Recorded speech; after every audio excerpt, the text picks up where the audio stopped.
आहे तो आमच्या तिघांबरोबर आणि समाजाबरोबर कधी जिरवळ साहेब नव्हता आणि म्हणून आम्ही जाहीरपणे अतुल शेठला पाठिंबा दिला की खरोखर ज्या माणसाने आज आमच्या प्यासा ग्रामपंचायती आहेत प्रत्येक ग्रामपंचायतीमध्ये 10-10 15-15 कोटीचा निधी देण्याचं काम आणि कार्य केलं कोणी असेल तर या तालुक्याचे आमदार अतुल शेठ बेनके साहेबांनी केलंय। आणि मग विकासाची गंगा येत असताना आपण चुकीच्या पद्धतीने पाऊल का टाकायचं आपल्या सगळ्यांना माहिती आहे। या ठिकाणी काळूदादा शेळकंदे आहेत गेले 25-26 वर्षापासूनचा हिरडा कारखाना त्या कारखान्याला आजपर्यंत शासन स्तरावर निधी मिळत नव्हता परंतु अतुल शेठच्या माध्यमातून आदरणीय अजितदादा पवार यांच्या माध्यमातून खऱ्या अर्थाने कॅबिनेट मध्ये या कारखान्याच्या फाईलला खासबा विशेष मंजुरी दिली आणि 12,90,00,000 रुपयाचं अनुदान या हिरडा फॅक्टरीच्या निमित्ताने शासनाने मंजूर केलंय। परंतु काय टेक्निकल अडचण आहे आचारसंहितेची थोड्या कालावधीमध्ये तो निधी वर्ग होईल पण यदा कदाचित जर हा निधी वर्ग लवकर झाला नाही परंतु अतुल शेठने खांद्यावरती जबाबदारी घेतली शासनाचा निधी आला अगर नाही आला परंतु कारखाना हा अतुल बेनके करणार म्हणजे करणार असं चंग बांधणारा अतुल शेठ बेनके आणि अजितदादा पवार आहेत आणि म्हणून आम्ही पाठिंबा दिलाय। आज वंचित आघाडीच्या उमेदवाराचे जे चले चपाटे आहेत मीडियाच्या माध्यमातून आमची बदनामी करतात आम्हाला टार्गेट करण्याचं काम करतात परंतु आम्ही घेतलेला निर्णय हा चुकीचा नाही। या तालुक्यामध्ये अतुल बेनके साहेब आहेत कैलासवासी बेनके साहेबांचं उर्वरित राहिलेलं स्वप्न हिरडा कारखान्याचं ते पूर्ण करण्यासाठी अतुल शेठ बेनके साहेबांनी तो चंग बांधलाय आणि हा कारखाना झाल्याशिवाय अतुल शेठ गप्प बसणार नाही अशा प्रकारचं मला सार्थ त्या ठिकाणी अभिमान वाटतो। आपल्याला सगळ्यांना माहिती आहे आदिवासी भागामध्ये धरणं झाली आणि धरणाच्या निमित्तानं खरं तर त्या ठिकाणी शेतीला पाणी ज्या ठिकाणी आहे त्या ठिकाणी शेती पिकते परंतु शेतीला पाणी नाही। उद्याच्या काळामध्ये मी अतुल शेठ बेनके साहेब आपल्याला मागणी करल का पिण्याच्या पाण्याचा आमचा प्रश्न असेल शेतीला पाणी असेल आमच्या कोपऱ्या मांडव्याचा MI टँक असेल अशा पद्धतीने जी आमची कामं बाकी आहेत ती कामं मात्र आपण उद्याच्या कार्यकाळामध्ये कुठल्याही परिस्थितीमध्ये केली पाहिजे।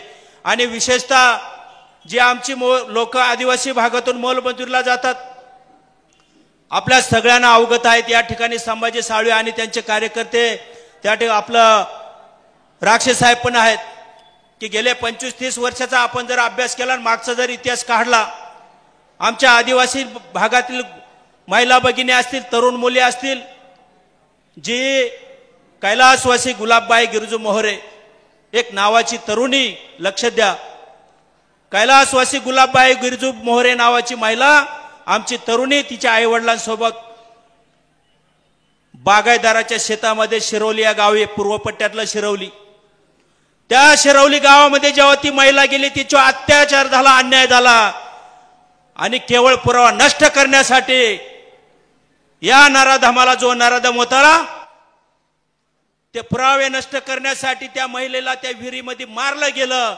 आणि या नराधमाला मदत करायला कोण होतं तर ते साखर सम्राटांची लोक होती। अशा प्रकारचं मला जाहीर या ठिकाणी आता सांगावं लागेल आणि म्हणून अशा लोकांना आदिवासी समाजातून जर मतदान होत असेल तर आपल्या आदिवासी महिलेवरती अन्याय आपण सहन करायचा का आपल्यावरती अत्याचार होते ते सहन करायचा का आणि म्हणून अशा लोकांना आपण अजिबात आपल्या दारामध्ये थारा देऊ नका। आपल्याकडे काय आपल्या भागामध्ये लोक सांगतात की त्यांच्या पुढे आपल्याला बोलता येत नाही आपले साक्षीदार सुद्धा फोडले कोर्टामध्ये केवळ पैशाच्या जोरावरती आणि म्हणून पैशाचा माज उतरवायचा असेल तर यांना येत्या 20 तारखेला घड्याळाच्या चिन्हासमोर बटन दाबून अतुल दादा बेनके यांना भरघोस मताने आपण निवडून द्या अशा प्रकारची विनंती करतो। या ठिकाणी थांबतो। जय हिंद जय महाराष्ट्र जय आदिवासी जय हो। दरम्यानच्या काळात कृषी उत्पन्न बाजार समितीचे उपसभापती प्रकाश शेठ ताजने तसेच सामाजिक कार्यकर्ते रमेशजी हांडे आपणास विनंती आहे आपण व्यासपीठावर यायचं आहे। राष्ट्रवादी काँग्रेस पक्षाचे ज्येष्ठ नेते धडाडती तोप माजी जिल्हा परिषदेचे उपाध्यक्ष आदरणीय गणपतरावजी फुरवडे साहेब मी आपणास विनंती करतो की आपण या ठिकाणी सर्वांना मार्गदर्शन करायचं आहे।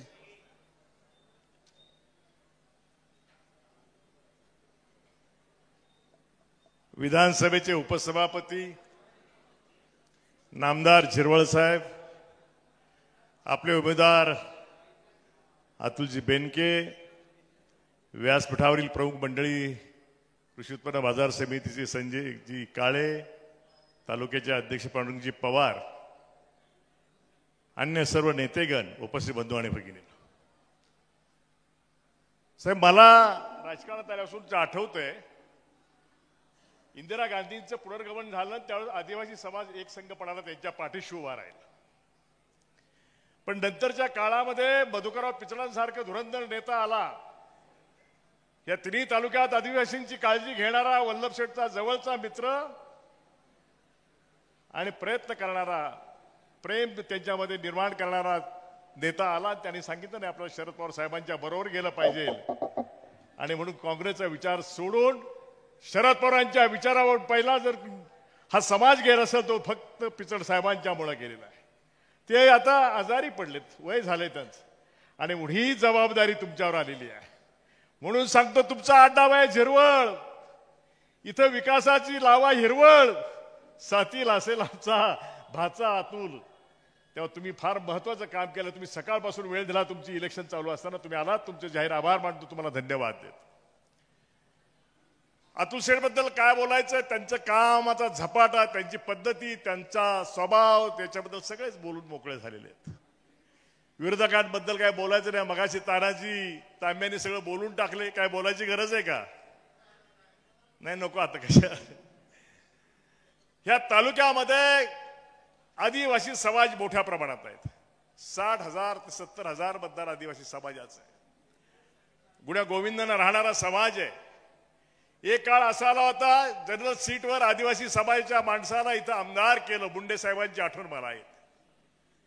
देवरामनी सुद्धा जरा दम काढायला पाहिजे होता. बंडखोरी करणं किती अवघड असतं मी पाहिलंय, जाणवलंय. बंडाचा शेवट शेवटी वाईट होतो. आणि म्हणून जर तू थांबला असता, भविष्य काळात तिन्ही तालुक्यावरून आदिवासी मतदारसंघ सुद्धा तयार झाला असता, किंवा वाढती लोकसंख्या तुमची, हा तालुका आदिवासी मतदारसंघ झाला असता, तुला आमदार होता आला असता. आदिवासीचा माणूस सुद्धा एकदा आमदार व्हावं ही आमची भावना आहेच. पण त्याच्यासाठी अशा प्रकारचा निर्णय घेणं आणि लोकांच्या भावनेचा विषय निर्माण करून लोकांना भ्रमित करणं हे राजकारण बरोबर नाही, असा माझा मित्र म्हणून त्याला माझा सल्ला आहे. त्याच्याबद्दल काय जास्त बोलणार नाही. राहिलाय बरा उभा राहिलाय.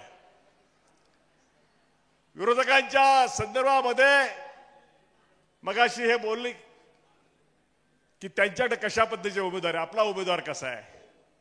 आपला नावानवटा आहे, चांगला शिकलेला आहे, सवरलेला आहे, अनुभवी आहे. शेतात तास कसं घालायचं सरळ रेषेमध्ये हे अनुभवातून बापाकडनं शिकलेला आपला अतुल बेनके आहे. ती सगळी येड्याची जत्रा. त्यांना नांगर धरायचं माहितीच नाही. राजकीय तास कसं घालावे त्यांना कळत नाही आणि मग ती भ्रमित झालेली लोक आहे.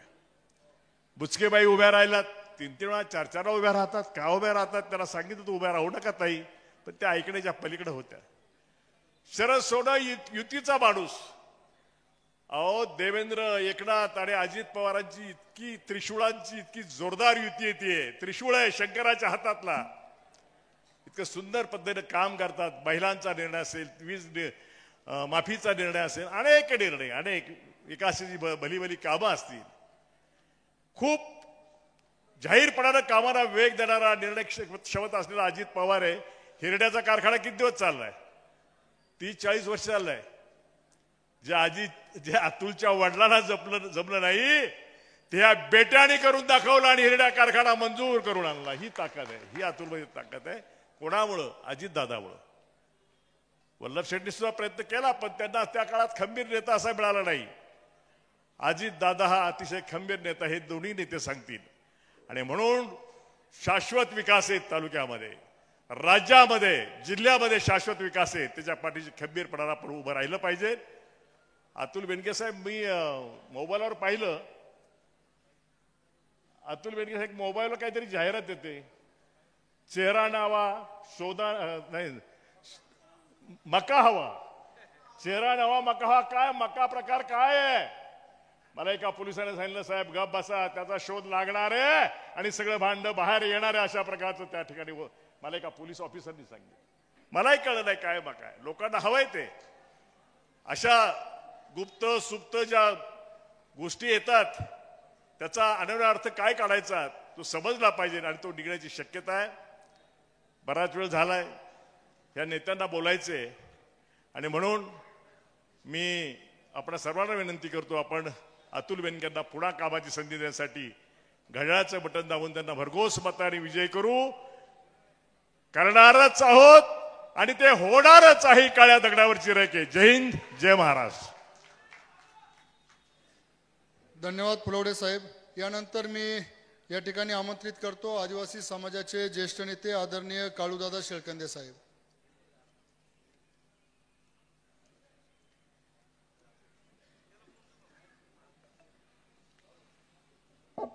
जुन्नर विधानसभा निवडणूक प्रचार दौऱ्याच्या निमित्तानं आपणाला सर्वांना मार्गदर्शन करण्यासाठी या ठिकाणी आवर्जून उपस्थित असणारे महाराष्ट्र राज्य विधानसभेचे उपाध्यक्ष सन्माननीय नरहरी झिरवळ साहेब, आपल्या तालुक्याचे लाडके आमदार आणि होणारे आमदार सन्माननीय अतुल शेठ बेनके साहेब, राष्ट्रवादी काँग्रेसचे तालुका अध्यक्ष पांडुरंगजी पवार साहेब, आपण ज्या ठिकाणी बसतोय ते कृषी उत्पन्न बाजार समिती सभापती संजयजी काळे साहेब, आमच्या महिला भगिनी, स्टेजवरील सर्वच मान्यवर उपस्थित बंधू भगिनी, आमच्या आदिवासी भागातून आलेले आमचे सरपंच असतील, उपसरपंच असतील, ग्रामपंचायत सदस्य असतील, सर्व कार्यकर्ते मंडळी असतील, आमचे जुने जाणते सर्वच नेते मंडळी या ठिकाणी उपस्थित आहेत.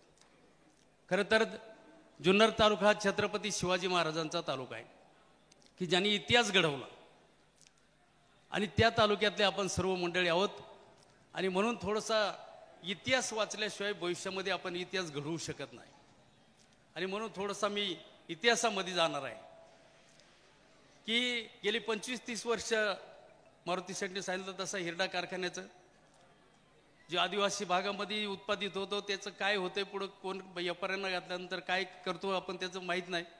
त्याचं संशोधन केलं, जागा घेतली, शासनाच्या परवानग्या मिळवल्या, कारखान्याचं काम सुरू झालं, नाबार्डचं कर्ज घेतलं, पावडर काढायला सुरुवात झाली आणि 19 मध्ये दुर्दैवानं आपल्याकडं लॉकडाऊन लागल्यानंतर कारखाना स्टॉप झाला.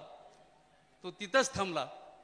पुढे नाबार्ड बँकेचे हप्ते थकले, लाईट बिल कापलं गेलं आणि तो कारखाना पुढे चालू करता आला नाही.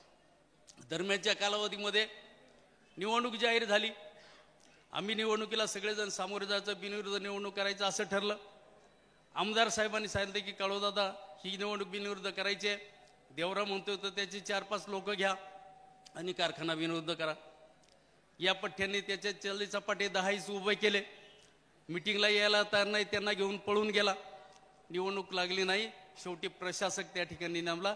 आम्ही सर्वांनी माघार घेतली आणि निवडणूक काही बिनविरोध झाली नाही. आजही त्या कारखान्यावरती प्रशासक आहे. हा इतिहास तुम्हाला सांगायचा आहे. आणि म्हणून नंतर आता अतुल शेठ बरोबर आम्ही मंत्रालयामध्ये बऱ्याच वेळेला गेलो, अजितदादांना भेटलो, ज्या ज्या अडचणी आहेत त्या सांगितल्या. सगळ्या दूर करण्यासाठी फाईल वेगवेगळ्या विभागात गेली, कारण हा कारखाना एका विभागाशी मोडत नाही. हा कारखाना जवळजवळ 5-7 विभागामध्ये सहभागला आहे. वन विभागापासून कृषी विभाग, आदिवासी विकास विभाग, पणन मंत्रालय, अर्थ विभाग अशा वेगवेगळ्या डिपार्टमेंटमध्ये तो कारखाना विभागाला असल्यामुळे ती अडचण दूर करत करत शेवटच्या टप्प्यामध्ये गेली. महाराष्ट्र शासनाच्या मंत्रिमंडळाने विशेष बाब म्हणून मान्यता दिली आणि पैसे वर्ग व्हायला तर आचारसंहिता लागली. परंतु अतुल शेठ यांनी स्वतः हमी घेतली. मग अशी मारुती सांगितले की काही जरी झालं तरी मी कारखाना तुमचा उभा करून चालू करून दाखवील. खऱ्या अर्थानं या कारखान्यासाठी आम्ही मारुती शेठने आम्ही इकडे अतुल शेठ बरोबर येण्याचा निर्णय केला आणि आम्ही आज त्यांचा प्रचार करत आहोत. दुसरी गोष्ट या निमित्तानं सांगायची आहे की आदिवासी भागातले बुडीत बंधारे झाले पाहिजे ही आमची सगळ्यांची भावना आहे.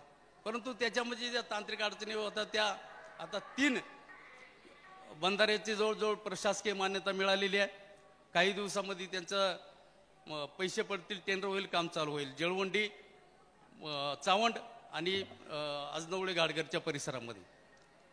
या निमित्तानं सांगायचं आहे की सुशिक्षित मानव असल्यानंतर तो समाजासाठी नेमकं काय करू शकतो. आम्ही जेव्हा मागणी केली की साहेब आपल्याला आदिवासी मुला मुलींचं वसतिगृह पाहिजे, ते जुन्नर या ठिकाणी झालं पाहिजे. आज तुम्ही जाऊन बघा, जुन्नरमध्ये आपला चांगलं सुसज्ज मुलींचं आणि मुलांचं वसतिगृह उभं राहिलेलं आहे. मुलं शिकली पाहिजेत, पुढे गेली पाहिजेत.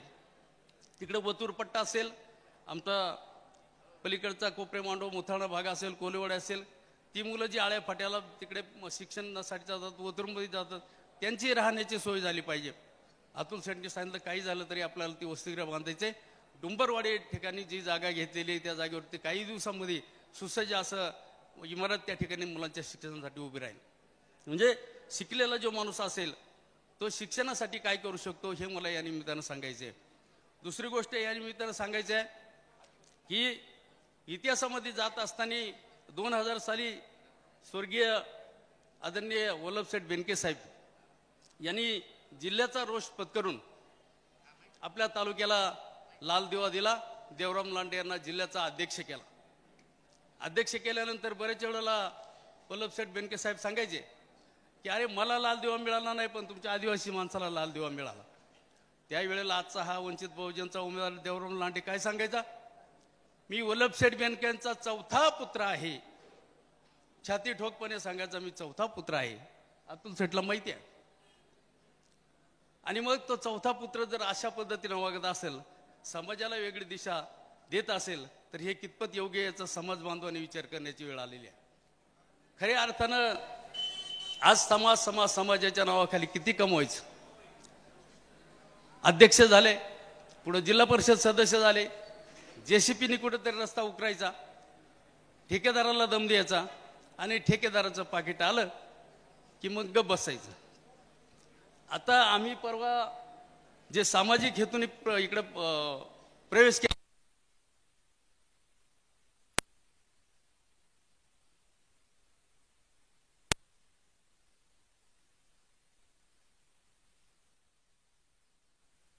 हा कोणाचं पाकिट घेऊन फिरत होता त्याचा विचार समाजाने केला पाहिजे. आणि ज्या वेळेला आपण सर्व मंडळी जुन्नर तालुक्यामध्ये बसतो सर्व जाती धर्माच्या लोकांना बरोबर घेऊन चाललं पाहिजे. छत्रपती शिवाजी महाराजांचा तालुका आहे. वल्लभशेठ बेनकेंनी 20-25 वर्ष आमदारकी केल्यानंतर कुठल्याही जाती धर्माच्या माणसा जात जात म्हणून मग अशी आमच्या गंगाराम सांगडे साहेबांनी जरा पाणी घे, गंगाराम सांगडे साहेबांनी सांगितलं की आपली लोकसंख्या किती, आपलं मतदान किती आहे आणि त्या मतदानाच्या याच्यावर खऱ्या अर्थानं आदिवासी समाजाचा उमेदवार हा आमदार होऊ शकतो का, तर कधीच नाही.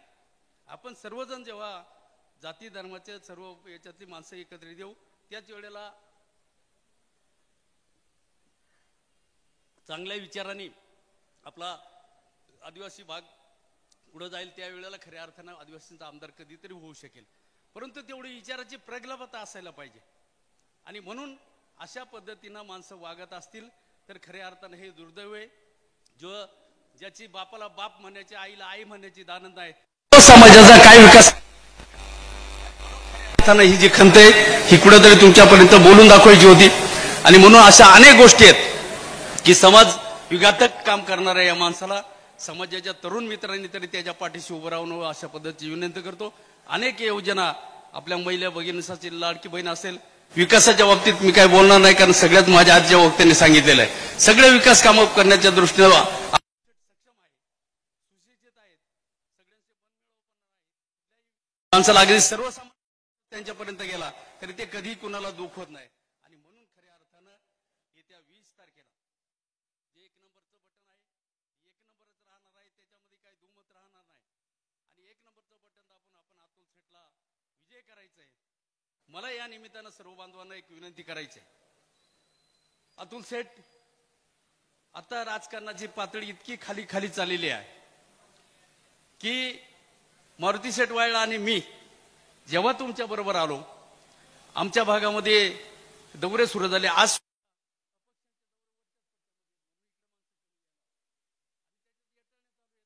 कापणी चालू आहे आमच्याच पट्ट्यामध्ये. आता आजच्या सभेचं जसं जिरोळ साहेबांची सभा जाहीर झाली तसं वरच्या पट्ट्यामध्ये दौरे सुरू झाले. आज सगळे अपक्ष उमेदवार वरच्या पट्ट्यामध्ये आहेत. दुसरी गोष्ट या निमित्तानं सांगायची, सकाळी आम्ही रात्री बोललो की लवकर आपले सर्व माणसं आले पाहिजे, सभा केली पाहिजे. माझा मुलगा सरपंच आहे, मारुती वाळ यांचा भाऊ माजी सरपंच आहे. सकाळी एक गाडी गेली त्यानं सांगितलं की तुम्हाला सभेचं नियोजन करण्यासाठी बोलवलंय. गाडीत घातलं, फोन बंद आहे. तर मी आतापर्यंत सातत्यानं फोन करतो पण फोनच लागत नाही. म्हणजे इतक्या खालच्या पातळीवर जर राजकारण जात असेल, घराघरापर्यंत राजकारण जात असेल तर भविष्य काळामध्ये आपल्याला विचार करावा लागेल. आणि म्हणून त्यांना सांगतात सरपंच जरी तुम्ही तिकडे नेला असेल तरी त्याचा बाप अतुल शेठ बरोबर आहे, काळजी करायचं कारण नाही. गाव आणि समाज आम्हाला माहिती आहे.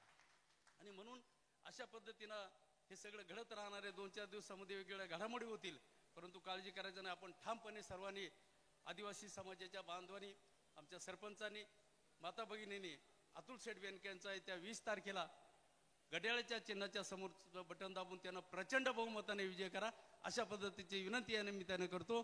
जय हिंद, जय आदिवासी, जय हो. धन्यवाद काळूदादा. यानंतर राष्ट्रवादी काँग्रेस पक्षाचे ज्येष्ठ नेते, कृषी उत्पन्न बाजार समितीचे सभापती आदरणीय संजयरावजी काळे साहेब, आपणास विनंती आहे की आपण सर्वांना या ठिकाणी मार्गदर्शन करायचं आहे.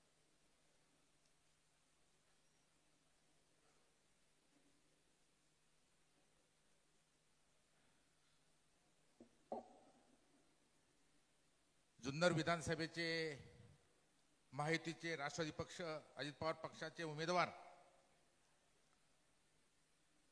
माझे सहकारी अतुल शेठ बेनके यांच्या प्रचाराच्या निमित्तानं या ठिकाणी उपस्थित महाराष्ट्र विधानसभेचे उपसभापती आणि खऱ्या अर्थानं मगाशी गणपतराव म्हटल्याप्रमाणे या महाराष्ट्रामध्ये आदरणीय मधुकररावजी पिचड साहेबांच्या नंतर माझ्या आदिवासी बांधवांचं सक्षमपणे नेतृत्व करणारे, त्यांच्या हक्काच्या रक्षणासाठी भांडणारे आदरणीय नरहरी झिरवळ साहेब, आमचे, मला अभिमान आहे, आनंद वाटला. मागच्या आठवड्यामध्ये लहानपणापासून पाहतो हे ज्येष्ठ मंडळी आहेत की ज्यांनी आदिवासी समाजासाठी, त्यांच्या हक्कासाठी ते भांडले, हिरडा कारखान्यासाठी भांडले, विकासासाठी भांडले. ते आदरणीय काळूशेठ चिळकंदे, मारुतीश्वर बाया, तुम्ही विकासासाठी राष्ट्रवादी पक्षात प्रवेश केला, त्याबद्दल तुमचं मनापासून आभार. इतर पोपटरावजी गावडे आहेत, आमचे गोविंदराव आहेत, बाकी सगळे मंडळी, आमच्या किसनराव आंबेरे आहेत, सगळे मंडळी, RPI, आमचे भाजप असतील, शिवसेना शिंदे गट असतील, सर्व मंडळी, फिरोजबाई आहेत आमचे, पांडुरंग पवार साहेब आहेत, महिला आघाडीचे आहेत, आमच्या शेवाळेत आहेत, आमचे युवती अध्यक्ष पण जिल्ह्याचे आलेले आहेत, सर्वच पक्षाचे मान्यवर, पत्रकार बंधू आणि बंधू भगिनींनो,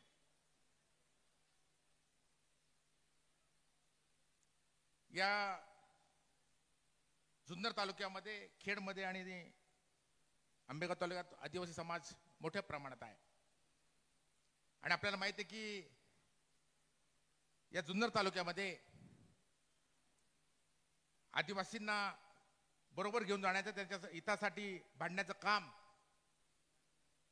कैलासवासी सहकार मंत्री शिवाजीराव काळे म्हणजे माझे वडील आणि वल्लभशेठ बेनके साहेबांनी पहिलं केलं, नंतर अतुल शेठ बेनके साहेब करतायत. माझे वडील कैलासवासी सहकार मंत्री शिवाजीराव काळे यांनी आदिवासींचे नेते कृष्णराव मुंडे यांना आमदार केले, तालुक्याला माहित आहे, खंबीरपणे केलं होतं, सगळ्या तालुक्याला माहिती आहे.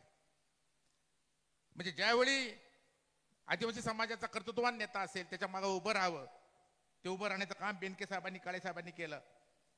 आणि आजही अनेक आदिवासी बांधव आमच्या जीवाला खांद्याला खांदा लावून इथे काम करतात.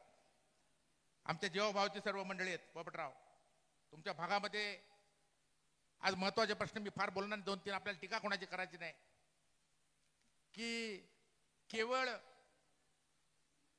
माझ्या आदिवासी बांधवांचंच दैवत नाही तर माझ्या जुन्नर तालुक्याची अस्मिता असणारं कुकडेश्वराचं मंदिर आहे. आणि अनेक वर्ष मी लहानपणापासून पाहतो त्याचा जीर्णोद्धार करायचा. ठीक आहे, आर्किओलॉजीचे प्रॉब्लेम होते अतुल शेठ, परंतु ते काय त्याचे पूर्णत्वाला गेलं नाही. पण आदरणीय अजित पवार साहेब यांनी अर्थ खात्याची सूत्र हाती घेतली, वल्लभ अतुल शेठ बेनके आमदार झाले. आपल्या सर्वांची मागणी लक्षात घेऊन अतुल शेठ बेनके यांच्या माध्यमातून आज 2 कोटी रुपये आज यांनी त्या याच्यासाठी दिले, जीर्णोद्धारासाठी, अजूनही लागतील तेवढे आपण देऊ. 3 कोटी दिलेले आहेत. काम प्रत्यक्ष सुरू झालेलं आहे. ही आपल्या जुन्नर तालुक्याची अस्मिता आहे. कुकडेश्वराचं मंदिर, हा शंकराचं मंदिर, आणि ते निश्चित अतुल शेठ आणि आपले आदरणीय झिरवळ साहेब पूर्ण केल्याशिवाय राहणार नाही. काळजी करायचं कारण नाही. दुसरा प्रश्न जे तुम्ही म्हणाला तसा पण उल्लेख केला पाहिजे. माझ्या आदिवासी बांधवांचा मेळावा आदरणीय झिरवळ साहेब आलेत, ते महाराष्ट्राचं नेतृत्व करतात. त्यामुळे इथल्या जुन्नर तालुक्याचा माझ्या आदिवासींचा प्रश्न काय आहे ते कळलं पाहिजे, की माझ्या आदिवासी समाजाची सहकारी तत्वावर चालणारी हिरडा कारखाना, हिरडा उत्पादन फार आहे, त्याला आर्थिक उन्नती झाली पाहिजे, त्यांना रोजगार मिळाला पाहिजे, या भावनेतून त्यांनी त्याची स्थापना केली. पण गेले 15-16 वर्ष त्याच्या कारखान्याचं पुढे काय जमेना, जागा पण घेतली, फार मोठा प्रॉब्लेम निर्माण झाला आणि मग अतुल शेठ बेनकेंनी आदरणीय अजितांच्या माध्यमातून माझे काळू शकंदे असतील, आमचे सर्व मारुती वाळ असतील आणि सर्व माझ्या बांधवांच्या अथक प्रयत्नातून आदरणीय अजितांनी 13 कोटी रुपयाचा निधी मंजूर केलेला प्रत्यक्ष आहे आणि 2 कोटी रुपये हे आता झालेले आहेत. ही सगळ्यात मोठी माझ्या खऱ्या अर्थानं विकासाला चालना देणारी गोष्ट हे अतुल शेठ बेनके साहेबांनी केलेली आहे आणि भविष्यात करणार आहे. विकासाची कामं रस्ते वगैरे ते झाले त्याबद्दल मी जास्त बोलणार नाही. आणि मागे लोकसभेला झालं पण आता ते होता कामा नये. आपल्याला सगळ्यांना माहिती आहे लोकसभेची निवडणूक वेगळी होती. खरं तो अपप्रचार झाला की म्हणे माझ्या आदिवासी बांधवांचं आरक्षण काढणार आणि इतर अनेक मुद्दे. मी अतुल शेठ महत्वाच्या लोकांचं काय सगळं बघत नाही क्लिप, परंतु मी प्रथमतः झिरवळ साहेबांची क्लिप मी याच्यावर पाहिली. विधानसभेत त्यांनी भाषण केलं हसून हसून पुरे वाट आणि खऱ्या अर्थानं कशी विनोदी पहिली शैलीने, परंतु हे मुद्दे मांडणारे हे महाराष्ट्रातले अगदी फार मोठे नेते आहेत. फार आनंद समाधान झालं झिरवळ साहेब तिथे आंबेगावला पण ते होते. माझ्या आदिवासी बांधवांसाठी झटणारे मग सत्तेत असले तरी जर आदिवासी बांधवांच्या हक्कावर कथा आली तर त्यासाठी भांडणारे असे झिरवळ साहेब.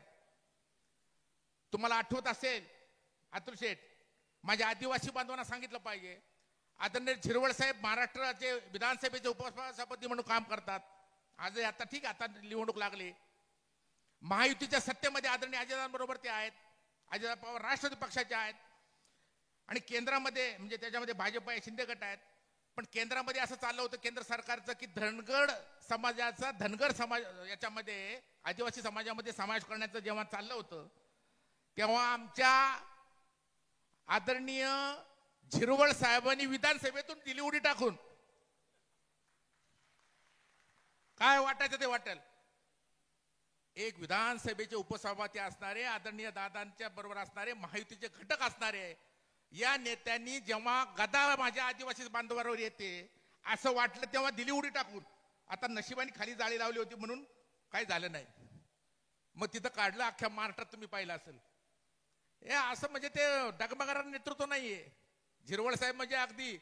आणि खऱ्या अर्थानं माझ्या महाराष्ट्रातल्या जुन्नर तालुक्यात नाही म्हणत माझ्या महाराष्ट्रातल्या आदिवासी बांधवांच्या जीवनात हिरवळ येण्यासाठी आपल्या झिरवळ साहेबांच्या विचाराला साथ दिली पाहिजे आणि महायुतीच्या उमेदवार अतुल शेठ बेनकेंना निवडून दिलं पाहिजे. असा खंबीर उमेदवार नेता आपल्या मागे आहे. सत्ता म्हणून केवळ सत्ता आहे. मी महायुतीत येईन, मी विधानसभेचा उपसभापती येईन, कसा विरोध करू मोदी साहेबांना आजारांना कसा विरोध करू फडणवीस साहेबांना कसा विरोध करू तुमच्यासाठी तमा बाळगली नाही. असं काम करणारे झिरवळ साहेब आहेत.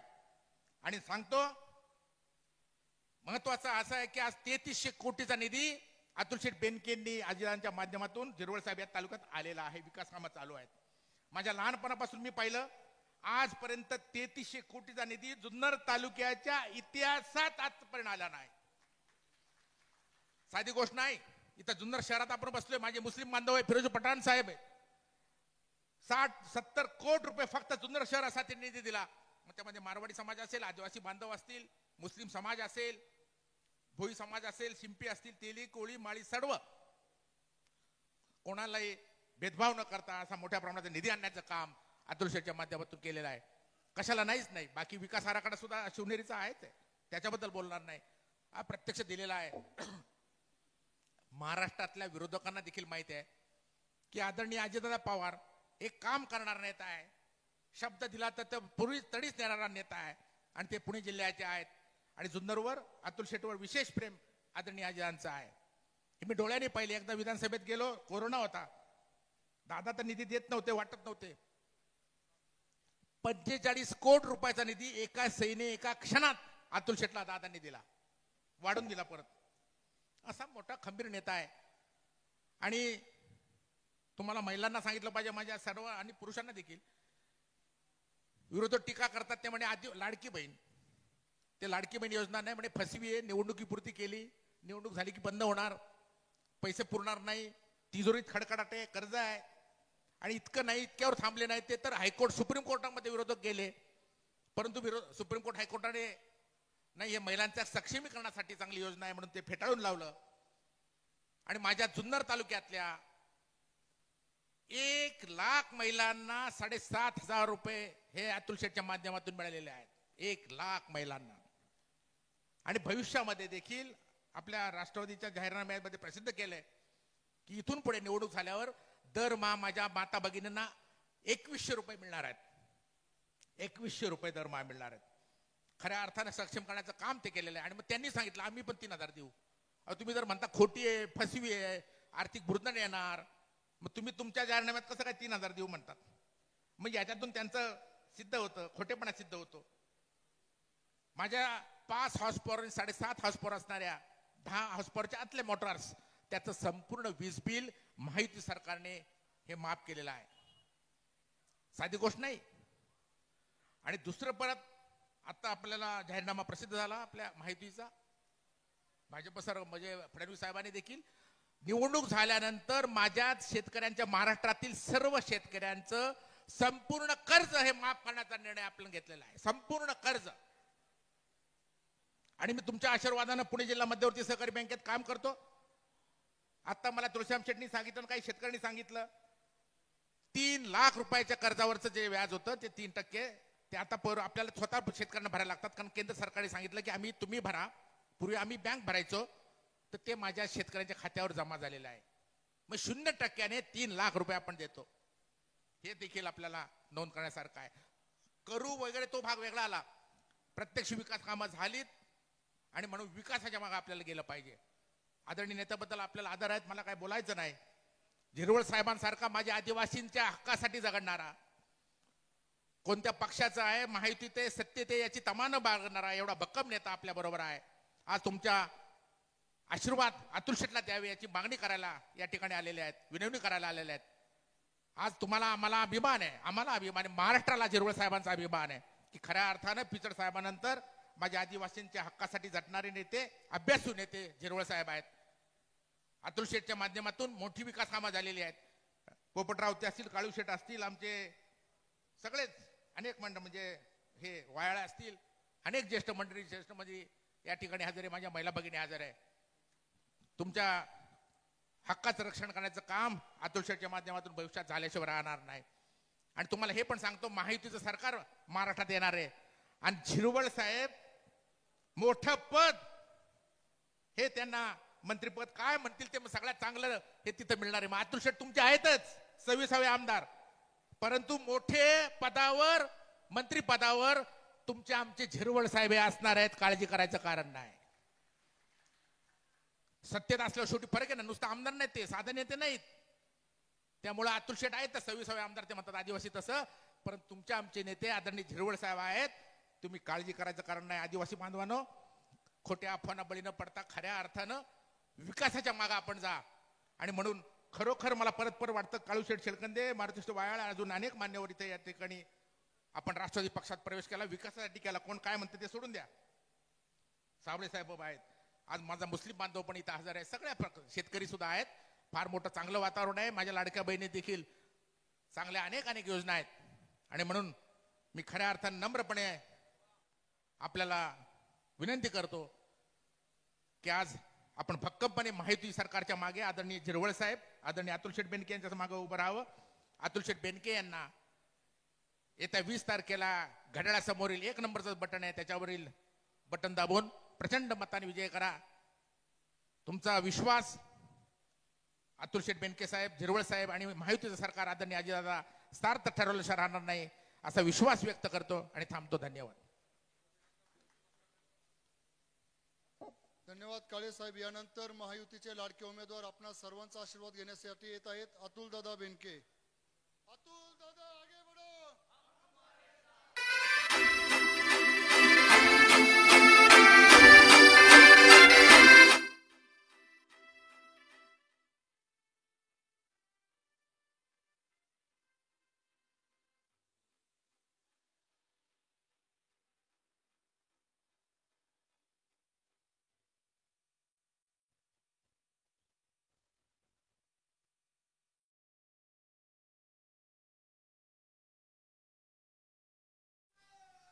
फुले शाहू आंबेडकर यांच्या विचाराला नमन करतो. भगवान बिरसा मुंडा, आद्य क्रांतिकारी राघोजी बांगरे, खेमा नाईक रगतवान, सतू मराडे, राया ठाकर, तंट्या बेल, नाग्या कातकरी या सर्व महामानवांच्या प्रती नमन होतो. आणि आजच्या आपल्या आदिवासी मेळाव्याच्या निमित्ताने उपस्थित आपले सर्वांचे नेते, माझे नेते, विधानसभेचे उपाध्यक्ष आदरणीय नरहरी झिरवळ साहेब, आदरणीय संजयराव काळे साहेब, आदरणीय सूर्यकांतजी ढोले साहेब, ज्यांनी आपल्या पक्षामध्ये प्रवेश केलाय ते आदरणीय काळूदादा शेळकंदे, मारुती शेठ वायाळ, व्यासपीठावर अनेक आदिवासी नेते आहेत, आदरणीय तळपे गुरुजी, आदरणीय आंबेरे गुरुजी, हरिमामा असेल, गोविंदराव साबळे असतील, पोपट मामा, अनेक आदरणीय पांडुरंग पवार साहेब, आमच्या महिला आघाडीच्या प्रमुख उज्ज्वलाताई शेवाळे आणि त्यांचे सर्व सहकारी, जिल्ह्याच्या युवती अध्यक्षा देवकरताई, व्यासपीठावर आमच्या महिला संघटनेचे आणि सर्व मान्यवर, शिवसेना आणि भारतीय जनता पार्टीचे सर्व नेते मंडळी, आदिवासी भागातले सर्व माझे बांधव आणि माझे पत्रकार बंधूंनो, मी तुमचा जास्त वेळ घेणार नाही कारण बऱ्याचशा वक्त्यांनी त्यांची भावना व्यक्त केली. पण आपल्या जुन्नर तालुक्यामधला जो आदिवासी विभाग आहे त्याला जास्तीचं लक्ष देण्याचं काम वल्लभ शेठ बेनके साहेबांनी केलं. आणि बेनके साहेबांची मला ती कायम शिकवण आहे की यदा कदाचित पूर्व भागाकडे जो सदन आणि संपन्न आहे तिथं लक्ष कमी झालं तरी चालेल, पण जो दुर्गम डोंगर दऱ्यामध्ये निसर्गाची जतन करणारा माझा जो आदिवासी बांधव आहे त्याच्या प्रती आपल्याला अधिकचं काम करणं गरजेचं आहे. आणि तशाच प्रकारे आम्ही काम करत राहिलो आहे. झिरवळ साहेब, मी आमदार म्हणून जेव्हा मुंबईला आलो तेव्हा मला सगळे आमदार विचारायचे की तुझं गाव कुठलं, तर मी सांगायचो ओझरचा गणपती, त्याच्या शेजारी हिवरे बुद्रुक आमचं गाव आहे. तुमचा मतदारसंघ कुठला, तर छत्रपती शिवाजी महाराजांचा जन्मभूमी असणारा शिवनेरी आणि जुन्नर माझा मतदारसंघ आहे. आणि तुम्ही आमदार कोणाचे, तर मी अभिमानाने सांगायचो की मी आदिवासी समाजाचा आमदार आहे. कारण या समाजाचं प्रेम बेनके साहेबांवर आणि बेनके साहेबांचं प्रेम या समाजावर आजपर्यंत कधी तुटलं नाही आणि कधी तुटणारही नाही. म्हणून मी पुढे जात असताना बेनके साहेबांचे हे जीवाचे सर्व सहकारी त्यांनी ठरवलं की अतुल आमच्यासाठी खूप चांगलं काम करतोय आणि त्या कामाच्या माध्यमातून त्याला पाठबळ हे दिलं गेलं पाहिजे. इतर राजकारणामध्ये मी जाणार नाही, पण आपलं दैवत असणाऱ्या कुकडेश्वर भगवंताचं काम गेले अनेक वर्षाचे रखडलं होतं, ते दादांच्या माध्यमातून जवळपास 2.25 कोटी रुपयाचा निधी आला आणि ते मंदिर आणि परिसरातलं काम आपण हाती घेतलंय. हे भाग्य आमच्या पदरी आलं. हा हिरडा कारखाना वल्लभ शेठ बेनके साहेबांच्या कालावधीमध्ये जो चालू झाला, काही कारणास्तव तो रखडला, पण त्याला पुनर्जीवित करण्याचं काम आदरणीय अजित दादांमुळे आम्हाला पुन्हा एकदा ते प्राप्त केलं. म्हणून काळू दादा आणि त्यांचे सर्व सहकारी राष्ट्रवादी काँग्रेस पक्षामध्ये प्रवेश करून हा कारखाना पुढे जर चालायचा असेल तर अजित दादा आणि अतुल बेनकेंशिवाय पर्याय नाही. 2 कोटी रुपयाचा आम्ही GR काढला. GR मध्ये काही अटी होत्या, त्या अटी पण दुरुस्त होणार, तेवढ्यात आचारसंहिता जरी लागल्या तरी हे 2 कोटी तुम्हाला देण्याची जबाबदारी ही दादा आणि माझी असणार आहे. नाही जर सरकारकडून आले तर पदरचे पैसे देईन, पण हिरडा कारखाना चालू केल्याशिवाय आम्ही राहणार नाही.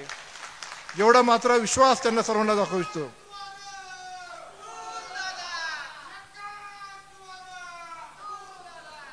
आपल्या निसर्ग चक्रीवादळामध्ये हिरडा पिकाचे नुकसान झाले. 15 कोटी रुपये द्यायचे होते. माझे किसान सभेचे बांधव घोडेगावला आंदोलनाला बसले.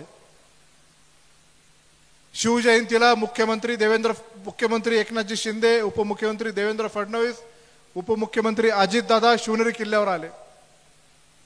माझ्या वडिलांचं निधन झालं होतं, दशक्रिया पण झाली नव्हती, पण शिवरायांना अभिवादन करण्यासाठी जायचं म्हणून मी घर सोडलो आणि शिवनेरी किल्ल्यावर गेलो. आणि तिथं गेल्यानंतर मी एकच गोष्ट सांगितली, दादा मी आज जे इथं आलोय या आदिवासी बांधवांचे हिरडाचे नुकसान जे झाले त्याचे 15 कोटी घोषणा इथं झाली पाहिजे. दादांनी घोषणा तर केलीच, पण त्याच्या पुढच्या 8 दिवसामध्ये या सर्व नुकसानग्रस्त शेतकऱ्यांच्या पदरात 15 कोटी रुपयाचं द्यायचं काम हे अजितदादांशिवाय दुसरं कोणाचंही शक्य नसतं. हा आपला खमका नेता आपल्या सगळ्यांच्या पाठीमागे उभा आहे. मी मागच्या निवडणुकीला सांगितलं होतं की आदिवासी क्रांतिकाऱ्यांचं मी स्मारक उभं करणार. जेव्हा बिरसा ब्रिगेडचा आदिवासी मेळावा होता, आदरणीय पवार साहेब तिथं आले होते. त्या मेळाव्यात मी सांगितलं होतं की जर मी ते क्रांतिकाऱ्यांचं स्मारक जर उभं केलं नाही तर मी निवडणुकीला सुद्धा उभं राहणार नाही. ते स्मारक उभं करण्याचं काम मला अजितदादांनी 50 लाख रुपये दिले. स्मारक पूर्ण झालंय. त्याच्यावर जे आम्हाला महामानवांचे पुतळे बसवायचे, ज्यामध्ये भगवान बिरसा मुंडा, आद्य क्रांतिकारी राघोजी भांगरे, सतू मराडे, खेमा नाईक रगतवान, राया ठाकर आणि नाग्या कातकरी यांचे पुतळे मी स्वतःच्या खिशातले 15 लाख दिले आणि ते तयार केले. ते पण तयार आहेत. बसवण्याचं काम चालू आहे. माझा मानस आहे आचारसंहिता जरी असला तरी काही दिवसामध्ये त्याला लोकार्पण आदिवासी समाजाच्याच एखाद्या माणसाच्या माध्यमातून ते करून टाकायचं. तो शब्द आम्ही पूर्ण केला, तो वचन आम्ही पूर्ण केला. विद्यार्थ्यांसाठी वसतिगृह बांधलं. 300 मुली राहत आहेत. मुलांचं बांधतोय, तिथंही 300 मुलं मुली राहणार आहे. आपल्या तालुक्यामध्ये जो भेल आणि कातकरी समाज आहे त्यांच्याकडे हक्काची जमीन नाही. त्यांना दाखले काढून देण्याचं काम आम्ही कॅम्प घेऊन केलं. कोरोना काळामध्ये रेशन मिळवून दिलं आणि त्या सर्व माझ्या बांधवांना सुद्धा हक्काचे घरकुल उपलब्ध करून द्यायची जबाबदारी माझी आहे. जसं बोतारड्याच्या ठाकरवाडीला त्यांची जागा नव्हती, त्यांना जागा विकत घेतली, गावकऱ्यांच्या मदतीने विकत घेतली. दीनदयाळ उपाध्याय योजनेमधून त्यांच्यापर्यंत लाभ पोहोचवण्याचं काम केलं आणि एका दमात सगळे ठाकरवाड्यांचे सगळे घरकुल मंजूर केले. आणि त्यांनी सांगितलं, अतुल बेनके तुम्ही जर एवढं मोठं चांगलं काम करतायत तर तुमच्या वडिलांचं नाव आम्हाला त्याला द्यायचंय. आणि त्याने त्या ठाकरवाडीच्या कॉलनीला नाव दिलंय वल्लभ नगर. का तर गोर गरीब लोकांना आम्ही करतोय आणि ते भिल्ल आणि कातकरी समाजाच्या लोकांना पण आम्ही केल्याशिवाय राहणार नाही. मागच्या काही 8 दिवसापूर्वी इथे भाषणं झाली की आता फेर जल नियोजन होणार आहे. 2018ला तिसरी सुप्रमा झाली. त्या तिसऱ्या सुप्रमामध्ये स्पष्ट लिहिलंय की माणिकडो परिसरातले बुडीत बंधारे करू नये. नेतोडचा 100 MCFTचा बंधारा वगळण्यात आला आणि कर्जत जामखेडचे 3 प्रकल्प ऍड केले. 2018ला कोण होता आमदार? तेव्हा लक्षात आलं नाही का आपल्या इकडचं कमी केलं आणि तिकडे वाढवलं? आपल्या आने पठारावर पाणी न्यायचं नाही का? आपल्या कोपरे मांडव्याला बंधारा करायचा नव्हता का?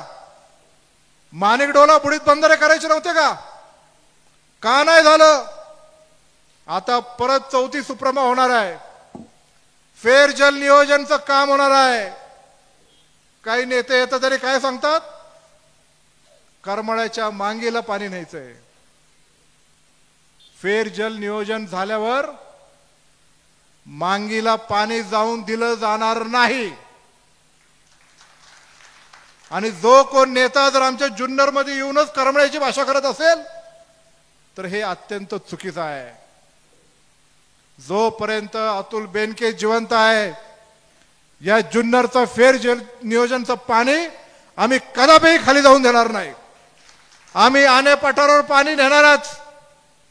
आम्ही कोपरे मांडव्याला 50 MCFTचा बंधारा बांधणारच.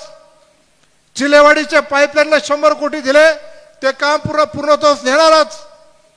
35.5 कोटी रुपये वडद उपसा सिंचनला दिले, त्याचं काम आम्ही पूर्ण करणारच. या जुन्नरच्या पाणीच्या कुठल्याही अधिकाराला हात लावण्याची इथून पुढची कोणाची हिंमत होणार नाही. अशा प्रकारचा आपल्याला निर्णय घ्यावा लागणार आहे. आपल्या समाजाचं आरक्षणावर जेव्हा बाधा येत होती, काही घुसखोऱ्या होत होत्या, अतुल बेनकेंनी जाहीर भूमिका घेतली. हे सर्वजण साक्षीदार आहेत. साहेबांसमोर घेतली, दादांसमोर घेतली. जर आमचं सरकार जर तसं करणार असेल तर अतुल बेनके त्याचा राजीनामा देईल, पण आम्ही होऊन देणार नाही. हा जो आमचा समाज आहे तो वंचित आहे, त्याच्या ताटातली चतकूर भाकरीमध्ये वाटेकरी आम्ही होऊन देणार नाही. ही ठाम भूमिका अतुल बेनकेची राहिलेली आहे आणि पुढेही ती भूमिका ही माझी त्याच पद्धतीने ठाम राहणार आहे. अहो, जुन्नर तालुक्याचा आमदार झाल्यानंतर पुढे काय करायचं आमच्या मनामध्ये विजन आहे. 5 वर्ष आम्ही तालुक्याची सेवा केली, पुढच्याही 5 वर्ष आम्हाला सेवाच करायची आहे. आम्हाला काय कोणाचा नेता व्हायचा नाही, आम्हाला काय कोणावर हुकुमशाही गाजवायची नाही. या तालुक्याचा एकच आमदार आहे वल्लभशेठ बेनके, आणि ते जरी आपल्यात नसले तर त्यांचा प्रतिनिधी म्हणून मी उभा आहे. तुमचा सेवक ह्या नात्याने आजपर्यंत सेवा केली आणि ते सेवक ह्या नात्यानेच पुढे करणार आहे. तालुक्यात रोजगार उपलब्ध व्हावा म्हणून पर्यटनाचा आराखडा तयार करण्यासाठी आम्ही घेतलाय. आदरणीय दादांनी कन्सल्टंट नेमलाय, कन्सल्टंटला डीपीसीतून फी सुद्धा दिली. 2,500 कोटीचा प्रकल्प आपल्या तालुक्यामध्ये ठिकठिकाणी आपण करतोय. त्याची वाच्यता मी वारंवार करत असतो, मी आता वेळ घालवणार नाही. डुंबरवाडीच्या गायरान जमिनीमध्ये सरकारने फूड पार्कसाठी मान्यता दिलेली आहे. विविध भाजीपाला आणि फळांचं प्रोसेसिंग युनिट्स आम्ही डुंबरवाडीच्या गायरान जमिनीमध्ये उभा करतोय. स्थानिक कृषी पदवीधर मोठ्या संख्येने तिथं व्यवसाय करता येईल अशा प्रकारचं आम्ही तिथं दालन उभं करतोय. महिला बचत गट आणि स्थानिक तरुणांना रोजगार उपलब्ध करून देण्यासाठी करतोय. क्रीडा संकुल मोठ्या प्रमाणामध्ये येडगाव धरणाच्या शेजारी गायरान जमिनीत 15 कोटीचं मंजूर केले, त्याचं काम आता चालू होणार आहे. विविध मैदानी खेळामध्ये आपले खेळाडू, आपले तरुण घडावेत त्यासाठी आम्ही ते केलेलं आहे. या जुन्नरमध्ये MPSC आणि UPSCची लायब्ररी ओपन केलेली आहे. माझे आदिवासी बांधव असतील, गोर घरातले मुलं असतील, माझ्या मुस्लिम बांधवातले मुलं असतील, या सर्वांना अधिकारी होण्याचं प्रशिक्षण हे जुन्नर मध्येच मिळेल. आता पुण्याला आणि इतर शहराच्या ठिकाणी जायची गरज नाही. हे आम्ही का करतोय? हे जुन्नर तालुक्याचं विजन घेऊन, हे जुन्नर तालुक्याचं स्वप्न घेऊन आम्ही पुढे जाणारे लोक आहोत.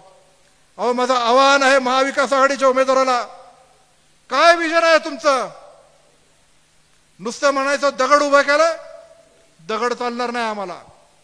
आणि काही जर विचारलं तर म्हणणार यांना विचारून सांगतो. कोणाला विचारून सांगतो? तुम्ही मला काही प्रश्न विचारा पत्रकार बांधून. या प्रत्येक गावाची, वाडी वस्त्याची, प्रत्येक जाती धर्माची नाळ काय आहे आणि त्यांच्या प्रती काय काम करायचंय हे करणारे आम्ही आहेत आणि त्याचं अवलोकन करून पुढे जाणारे आम्ही लोक आहेत. काही जरी विचारलं, काही जरी सांगितलं तर आम्ही म्हणणार नाही जिरवळ साहेबांना विचारून सांगतो, काळे साहेबांना विचारून सांगतो.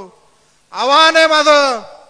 अहो, जुन्नर तालुक्यासाठी काय करणार आहे हे तुम्ही जाहीरपणे लोकांसमोर सांगा की आम्ही असं करणार आहे, त्याच्यासाठी आमचा रोडमॅप आहे. दिवसा वीज मिळाली पाहिजे म्हणून आंदोलन करतात, करू द्या, काय हरकत नाही, केलं पाहिजे. पण कसं देणार हे आमच्या अजितदादा देणार आहे. सौर ऊर्जा प्रकल्प 10 गावांच्या ठिकाणी आपण आता सुरू करतोय. सौर ऊर्जा प्रकल्प त्या गावांमध्ये पूर्ण क्षमतेने वीज उपलब्ध होईल अशा प्रकारचा प्रकल्प आपण तिथे उभा करतोय. हे विजन आहे अजितदादांचं. अहो, दादांनी सांगितलं 1ही रुपयाचं बिल शेतकऱ्यांकडून मोठ्याने घेणार नाही. घेतले का? 0 रुपये बिल आलेत. मागचं सगळं थकीत बिल काढून टाकलेलं आहे. आणि जोपर्यंत दिवसा वीज देत नाही तोपर्यंत 1 रुपयाचं बिल शेतकऱ्यांकडून घेणार नाही. हे सरकार आणि आदरणीय दादांनी सांगितलं. आणि आता महायुती सरकारने सांगितलं आहे की महाराष्ट्रातल्या तमाम शेतकऱ्यांचं कर्जमाफी सरसकट सगळ्यांचे, no if no but, no अट नो कट, सगळ्यांचे सरसकट माफ करणार. ही सरकारमध्ये धमाक आहे आणि ते केल्याशिवाय आम्ही राहणार नाही. एवढं मात्र आपल्याला सर्वांना निश्चितपणे सांगतो. आपला आदिवासी बांधव खूप मोठ्या प्रमाणात आहे. सगळ्यात मोठा महादेव कोळी ठाकर समाज असेल, भेल असेल, कातकरी असेल, इतर समाज असतील, या सर्वांचं जतन करण्याची जबाबदारी माझी आहे. मी मुंबईला गेल्यानंतर झिरवळ साहेबांनी 25 आदिवासी आमदारांचा ग्रुप केलेला आहे आणि त्या ग्रुपमध्ये 26वा आमदार त्यांनी कोणाला घेतलंय तर मला घेतलंय. आणि जेव्हा जेव्हा आदिवासी समाजाच्या आमदारांच्या प्रति निधी वाटपाचं जर काम असेल तर त्यांच्या बरोबरीने निधी वाटण्याचं काम मला झिरवळ साहेबांनी केलंय. आणि म्हणून झिरवळ साहेब इथं येत असताना मला खूप मोठा आनंद आणि अभिमान वाटतो. की शिवजन्मभूमीमध्ये एक आदिवासी समाजाचा जो नेता आहे तो फार मरायला सुद्धा तयार आहे, पण आदिवासीचं हित कधी डगमगून देणार नाही असा प्रकारचा नेता आपल्या या भूमीमध्ये आलाय. मी त्यांचं मनपूर्वक स्वागत तर करतोच, पण तुम्हाला जिरवळ साहेब मी आश्वासित करू इच्छितो की माझ्या पुढच्या संपूर्ण आयुष्यामध्ये या आदिवासी समाजाचं रक्षण करण्याची जबाबदारी मी घेणार आहे. या आदिवासी समाजाच्या आरक्षणाला धक्का लागणार नाही याची जबाबदारी मी घेणार आहे. आणि यदा कदाचित कुठल्याही नेत्यांनी किंवा कुठल्याही सरकारने जर काय वेडवाकडं वागण्याचं काम जर केलं तर तुम्ही जेव्हा उडी माराल तर तुमच्या खांद्याला खांदा लावून मी पण तुमच्यावर उडी मारेल जिथं मारायची तिथं. पण हे समाज हा वाऱ्यावर सोडणार नाही एवढं मात्र मला तुम्हाला सर्वांना इथं सांगायचंय. जसं आदिवासी विभागाच्या मुलांना हॉस्टेल उभं केलं, जसं घोडेगावला वळसे पाटील साहेबांनी इंग्लिश मिडियमची स्कूल स्पेशल आदिवासी विभागासाठी काढली, तशी जुन्नर तालुक्यामध्ये सुद्धा आमदार झाल्यानंतर आदिवासी विभागातल्या सर्व मुला मुलींना मोफत प्रशिक्षण आणि शिक्षण देणारं वसतिगृहासह इंग्लिश मिडियम स्कूल काढण्याचा माझा मानस आहे आणि तो मी पूर्ण केल्याशिवाय राहणार नाही. एवढ्या या निमित्ताने सांगतो. 20 तारखेला घड्याळाच्या चिन्हासमोरील बटन दाबून आपण सर्वांनी मला आपली सेवा करण्याची संधी द्यावी एवढी मी आपल्याला नम्रतेची विनंती करतो आणि आदरणीय जिरवळ साहेबांना विनंती करतो की आपण आम्हाला सर्वांना मार्गदर्शन करावं. धन्यवाद. जय हिंद, जय महाराष्ट्र, जय शिवराय, जय आदिवासी.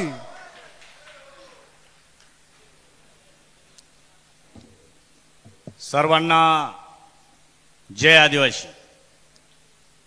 सन्माननीय महायुतीचे उमेदवार अतुल बेनके साहेब, सन्माननीय सर्व तोलामोलाचे भाजपचे पदाधिकारी असतील, शिंदे साहेबांच्या सेनेचे पदाधिकारी असतील, राष्ट्रवादी काँग्रेस अजितदादा गटांचे सर्व पदाधिकारी आणि कार्यकर्ते, नेते, उपस्थित बंधू आणि भगिनी, तरुण मित्र आणि पत्रकार मित्र, सर्वांना मी मनापासून धन्यवाद देतो.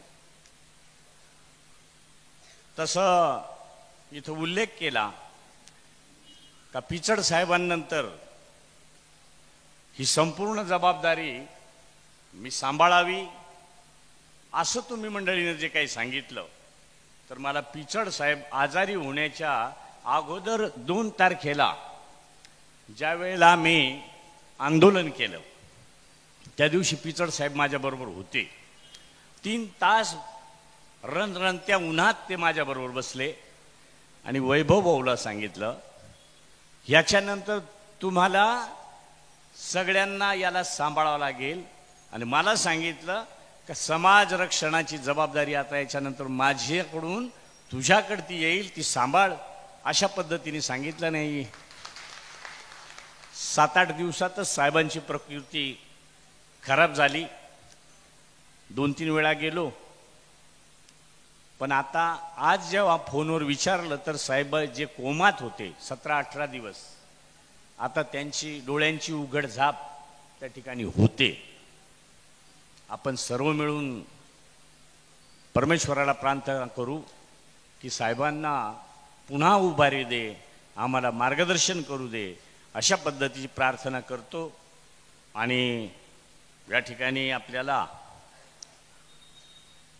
आमदार अतुल भाऊंच्या माध्यमातून त्यांनी सांगितलं ते खरं आहे. मी माझ्या माहितीप्रमाणे आत्तापर्यंत विधानसभेचा उपाध्यक्ष झाल्यानंतर 193 काहीतरी बैठका घेतल्यात. मग त्या वेगवेगळ्या विषयांसाठी घेतल्यात. परंतु ज्या वेळेला समाजाच्या आदिवासींच्या म्हणून जेव्हा आपल्या बैठका घेत होतो त्यावेळेला कधीही न विसरता अतुल भाऊंना फोन केला असेल तर कधीच कुठलं कारण न सांगता प्रत्येक बैठकीला ते हजर राहिलेत.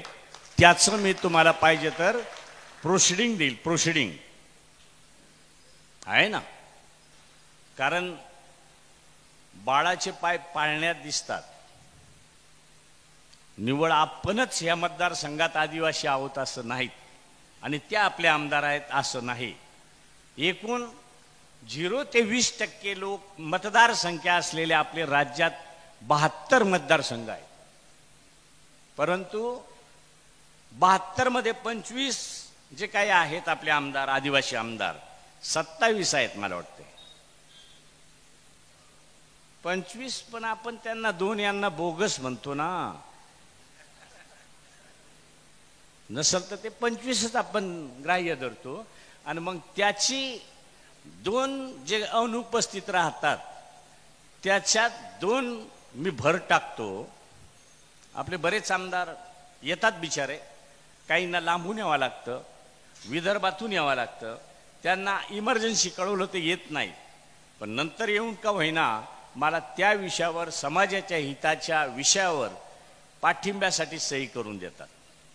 पण बेनके साहेबांनी सुनील अण्णा हे फोन केला का 2.5-3 तासात पोहोचून जातात.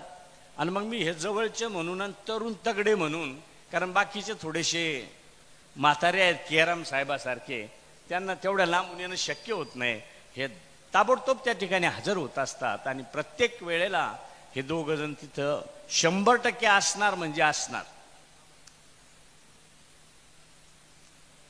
आणि मग त्यांनी सांगितलं जेही बजेट होतं, आदरणीय दादा, हे तुम्हाला आपल्याला सगळ्यांना माहित आहे, दादा फणस आहे, फणस.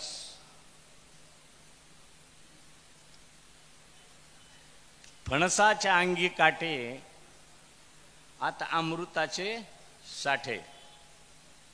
वर तर ते खरबळ दिसतं, काटे दिसतात, पण आत जर बघितलं तर शुगरवाल्याचं तर कामच नाही.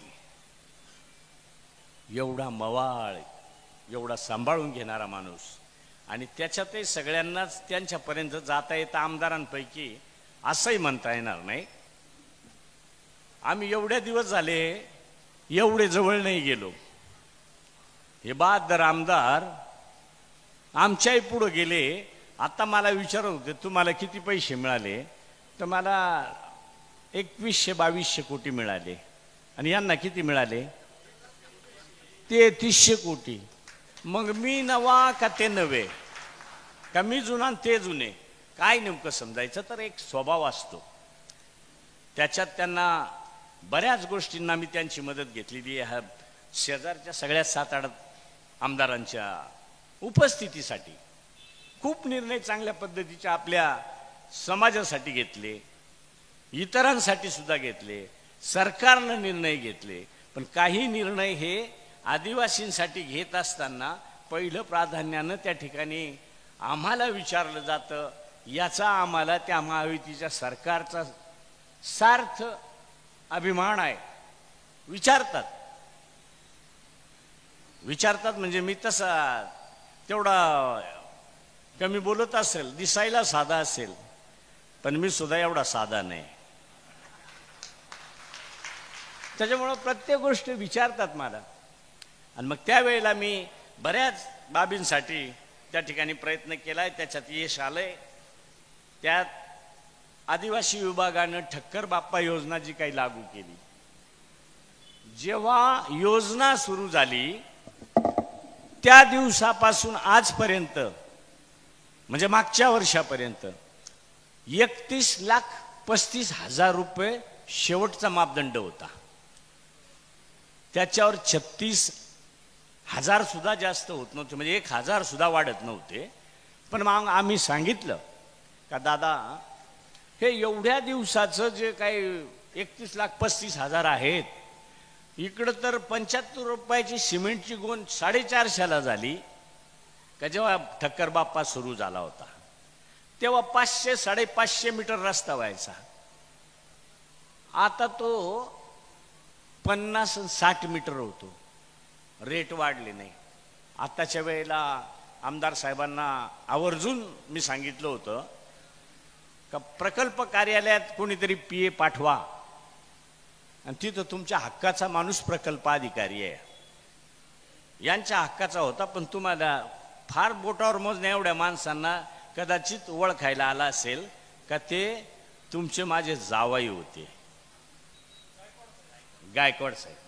पण त्यांना काय वाटत होतं काय माहिती, तो माणूस अजूनही 9 वर्ष जळगावला होते, पण त्यांना 9 वर्षात कोणाला कळू दिलं नाही का हेजीराव साहेबांचे जावई. सांगतच नव्हतं ते. पण यांना मी सांगितलं तुम्ही हक्कानी जा, तुमचे PA पाठवा, त्यांच्याकडून कामं करून घ्या. मी बघितलं पहिल्यांदा माझ्या माहितीप्रमाणे ह्या घोडेगाव प्रकल्पात स्ट्रॉबेरीच्या प्रोजेक्टवर आंबेगावमध्ये, आपल्या इकडे किती असेल माहीत नाही, पण ते स्ट्रॉबेरीच्या शेजारी राहणारा माणूस आहे तो. त्यांनी केलं ते.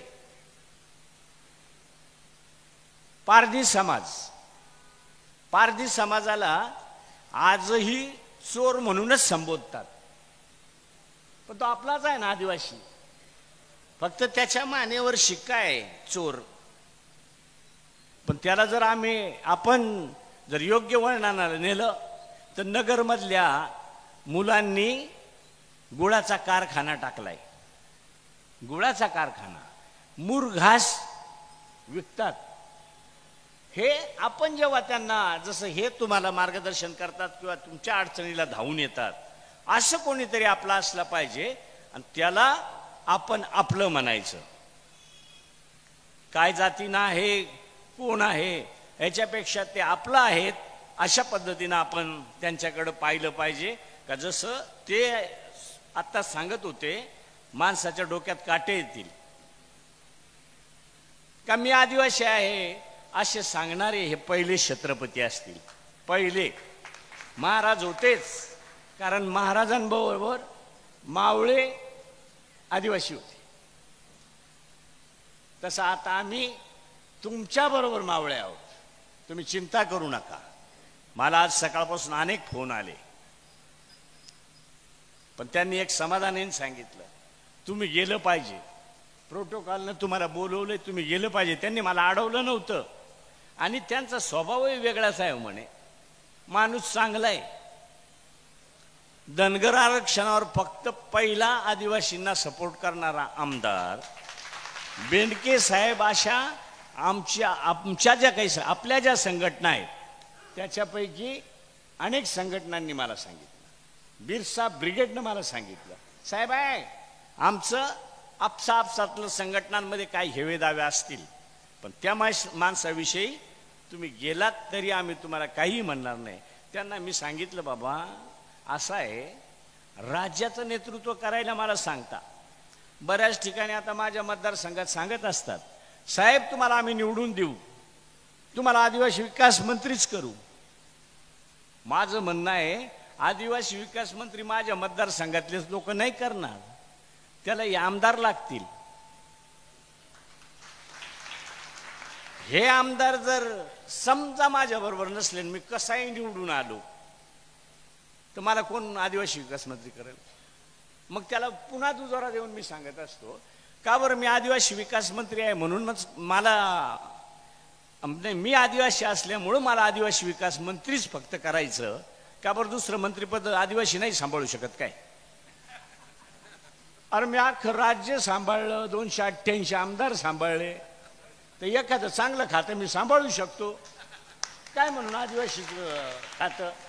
तर नाही, मग काही सांगतात सगळ्यात श्रीमंत खातं आहे. फक्त या आपण सांगतो ना ऐकतो, श्रीमंत खातं खरंच आहे, पण श्रीमंत खातं ते प्रॅक्टिकली उतरावं लागतं. का जे मी ह्या सगळ्यांना खाली बसून लिहून द्यायचो मुद्दे, खोसकरांना 2 मुद्दे, यांना एखादा मुद्दा, विरोधी पक्षातल्या काही आपल्या आमदारांना मुद्दा द्यायचा. का 53 वेळा बजेट झालंय आदिवासी विभागाचं, 53 वेळा, 3 वेळा प्लस आहे, बाकीच्या 50 वेळा मायनस आहे. पैसा आहे तुम्हाला, लय पैसा, पण ते 50 वेळा मायनस आहे, तर मग लय पैसा कसा? पण जेव्हा आम्ही सगळ्यांनी मिळवून विठाव केला होता आणि सांगितलं होतं आम्ही याचिका दाखल करू, 50 वेळा जेवढे पैसे आमचे राहिलेत ना, तो आकडा मला सुद्धा वाचता येत नाही, एवढा मोठा झाला. आणि तेव्हा फडणवीस साहेब वित्तमंत्री होते. फडणवीस साहेबांनी मान्य केलं, मी 7-8 दिवसात मागचे नाही पण माग 2 वर्षाचे तुम्हाला पैसे देईल. त्याच्यानंतर अजितदादा वित्तमंत्री झाले, दिले यंदा पैसे, परिपूर्ण पैसे दिले. 0.20% पैसे राहिले होते, 0.20%. 0.20% सुद्धा सोडले नाही आम्ही सगळ्यांनी मिळून, नाही सोडले. आता 0.20% पैसे म्हणजे किती झाले? 4000 कोटी झाले. त्या एकूण बजेटच्या 0.20% 4000 कोटी झाले, घेतले आम्ही. आणि म्हणून साहेबांना सुद्धा T6 ची कामं असतील, 30-54 ची मला वाटतं राहून गेली, पण T6 ची कामं साहेबांना मिळाली. आश्रम शाळेसाठीचे पैसे साहेबांना मिळाले. म्हणजे जो रुपया मला मिळाला असेल तेवढाच रुपया त्यांना सुद्धा मिळालाय. त्याच्यामुळं तुमच्यावर कुठंच अन्याय होणार नाही याची खात्री, जबाबदारी मी घेतो. मी मंत्री हो ना हो, कदाचित असंही होईल मला तुम्ही मंत्री कराल आणि मला यांना मंत्री करावं लागेल एखाद्या खात्याचा, कारण आम्ही एका जिल्ह्यात नाहीत. एका जिल्ह्यात आम्ही दोघं राहिलो असतो तर एकच मंत्री झालो असतो.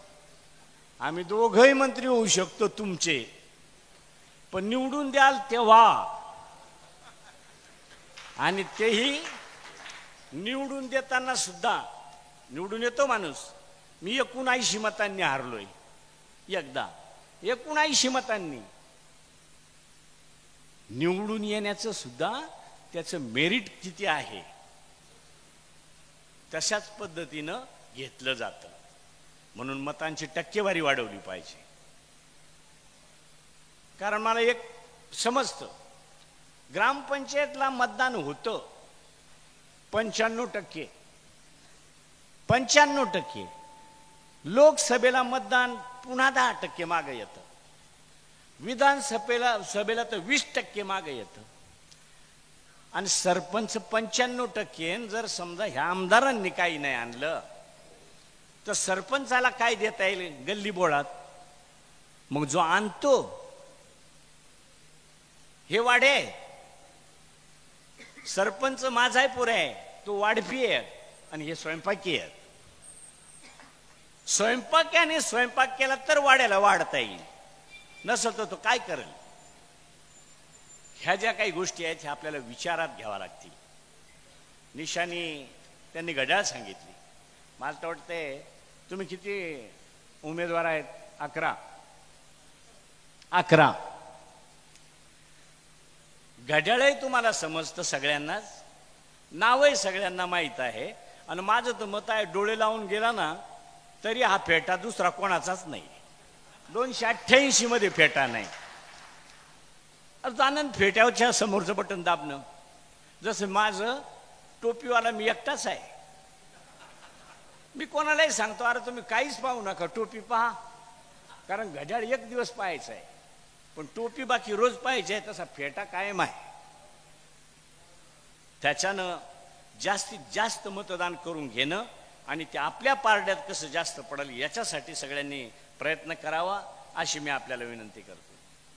पण खात्रीनं सांगतो आमदार साहेब, मी खूप इलेक्शनं पाहिली, खूप. मी स्वतःच तर उठत पडत 5 इलेक्शनं केले, पण तरुण वर्ग कधीच पुढं नव्हता. आताच्या वेळेला तरुण वर्ग पुढं आहे. आणि तरुण जेव्हा खवळतो ना, समुद्राच्या लाटीसारखाच असतो. अशी लाट आता त्या ठिकाणी तयार झालेली आहे.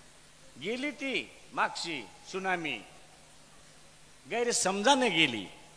पण आताचं सरकार किंवा केंद्रातलं सरकार ज्या पद्धतीनं सांगत होते का यांचं संविधान रद्द केलं जाईल, संविधान रद्द नाही झालं, पण आदिवासी मुर्मुताई बाकी राष्ट्रपती झाल्या ना, याच सरकारने केल्या ना. अध्यक्ष उपाध्यक्ष याच सरकारने मला उपाध्यक्ष केलं. आणि सरकार उलट पालट झाल्यावर मला थोडा वाटायला लागलं कशाला, आपलं काय आता दडगत नाही. सरकार बदललं का काही निर्णय होतो. मला वाटत होतं आता मला हे काढतील बरं का, आपलं चंबुगा बाळ आवराईतून निघा आपल्या आमदार निवासला. पण तसं नाही झालं. उपाध्यक्ष अध्यक्ष सुद्धा 1.5 वर्ष ठेवलं. हेच सरकार होतं ते. म्हणून आदिवासीशी कनेक्ट असलेलं सरकार जर म्हटलं तर साहेबांनी सांगितल्याप्रमाणे काँग्रेस एक दिवस होता, नंतर थोडे दिवस पवार साहेबांबरोबर जे गेले ते घड्याळाबरोबर गेले, आता घड्याळ दादा बरोबर आहे, आम्हाला गद्दार म्हणतात. 2004 साली सुद्धा मी किंवा मागच्या पंचवार्षिकला साहेब घड्याळाच्याच निशाणीवर होते, आणि आज काय दुसरी निशाणी आहे का त्यांची? आजही घड्याळच आहे, मग गद्दारी कशी? म्हणून माझी विनंती आहे, ठक्कर बाप्पाचे 31,35,000 होते, 1 कोटी रुपये केले 31-35च्या जागेवर, 75 लाख त्याच्या खाली 50 लाख 25 लाख अशा पद्धतीने स्लॅब त्या ठिकाणी झालेत. म्हणजे आपल्याला ज्या गल्लीबोळातली जे काही कामं आहेत ती करायला सरपंच लोकांना त्या ठिकाणी चांगली संधी या निमित्तानं उपलब्ध झाली. शेबरी आवाजचं 1,35,000 रुपयाचं घर आता 2.5 लाखाला होतंय. 2.5 लाखाचं प्रपोजल पूर्ण अंतिम टप्प्यात आहे, केल्याशिवाय राहणार नाही, हे आमदार साहेबांच्या वतीनं मी तुम्हाला खात्री देतो. स्मारकाचं त्यांनी सांगितलं, आपण राघोजी भांगरा साहेबांचं वासाळीला त्या मिटिंगला तुम्हालाही बोलवलं होतं, तुम्ही आले पण थोडेसे लेट झाले होते. माणिकराव कोकाटे साहेब पण आलेच होते, प्रोसिडिंगला सही केलेलीच आहे. माणिकराव कोकाटे साहेब, मी आणि खोसकर साहेब आणि असे सुनील अण्णा वगैरे नितीन भाऊ अशांनी सगळ्यांनी बैठक घेतली. जागतिक दर्जाचं वासाळीला त्यांचं जन्मस्थान आहे, तिथं आपण 2-2.5 हजाराचं इस्टिमेट आहे, ते 2-2.5 हजार कोटीचं इस्टिमेट आहे. का तिथली कल्पना अशी आहे, IT पर्यंत तिथं व्यवस्था निर्माण करायची. 150 एकर जागेवर त्याला 289 कोटी रुपये आता मागच्या याच्यात सँक्शन केले. सरकार आणि आदिवासी समाजाची नाळ जी आहे ती कुठंच तुटू देणार नाही आम्ही, अशा पद्धतीची तुम्हाला आम्ही खात्री देतो. या ठिकाणी खूप चांगली चांगली कामं झाली. त्याच्यात आशा वर्कर्सला न्याय दिला, त्याच्यात डाटा ऑपरेटरला न्याय दिला, त्याच्यात पोषण आहार शिजवणाऱ्या त्या महिलांना लाभ दिला, ग्रामपंचायत कर्मचारी 10% त्यांना न्याय दिला, सफाई कामगारांना न्याय दिलाय, त्याच्या बैठका मी घेतल्या होत्या.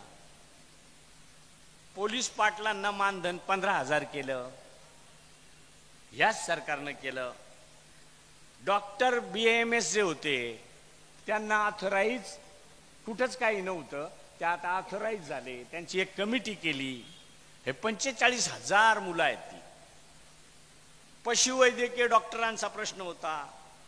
असे खूप चांगले निर्णय त्या ठिकाणी या सरकारनं घेतलेत, आणि म्हणून पुढील ज्या काही बाबी आहेत त्या करण्याच्या दृष्टीनं आपण सगळेजण बेनके साहेबांना सहकार्य कराल अशी मी विनंती करतो. एक अतिशय नामांकित असा निर्णय झालाय. या ज्या ताई आहेत पोलीसवाल्या, तुम्हाला उंचीची मर्यादा किती आहे?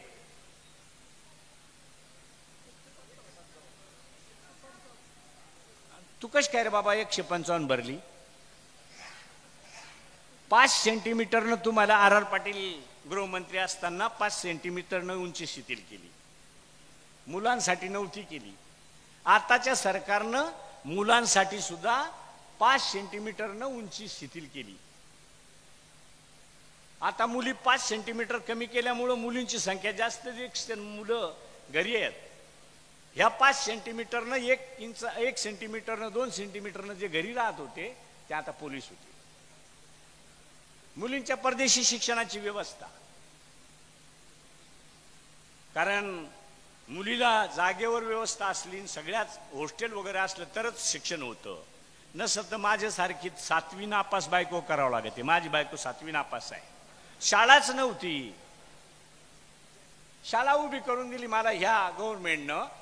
त्यावेळेला तिथं मी कॉलेज काढलं आणि तिथंच शिकून माझी सून BSc नर्सिंग BSc आहे.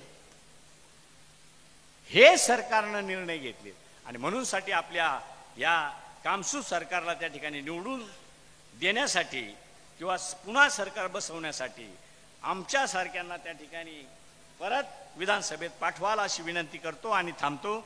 जय हिंद, जय महाराष्ट्र. या. धन्यवाद साहेब.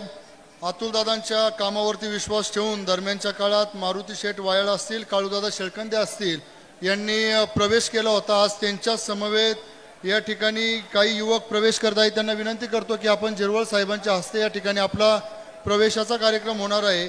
त्यात प्रामुख्याने घाटघरचे लोकनियुक्त सरपंच मनोजजी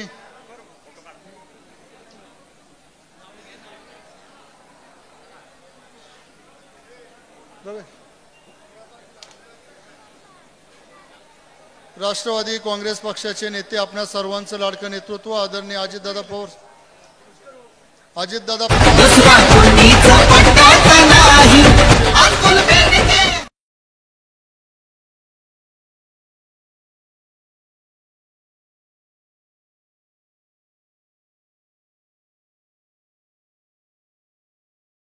नवनवीन आणि ताज्या घडामोडींसाठी महाराष्ट्र जनभूमी न्यूजला सबस्क्राईब करा. त्याचबरोबर बेल आयकॉनवर क्लिक करा आणि मिळवा आमच्या बातम्यांचे नोटिफिकेशन्स.